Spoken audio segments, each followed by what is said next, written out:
یک بار برای همیشه بپذیر که آدم‌ها شبیه به تو نیستن و با روحیات غیر قابل پیش بینی و سابقه زیستی و تربیتی و محیطی متفاوت با تو مواجه می‌شوند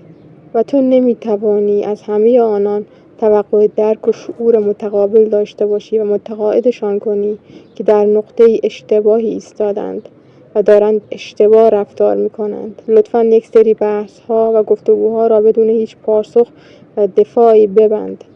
و فقط دور شو. هر چند چیزهایی شنیده باشی که شایسته آن نبودی و در ذهنت سؤال ایجاد شده باشد که چرا واکنش تند و نابجایی که دریافت کردی هیچ کنش قابل توجیه و همسویی نداشته و به یاد داشته باش که ادامه گفتگو با بعضی آدم‌ها تو را ناگزیر می‌کند که شبیه به خودشان رفتار کنی و این در حالی است که تو اصلاً شبیه به آنها نیستی.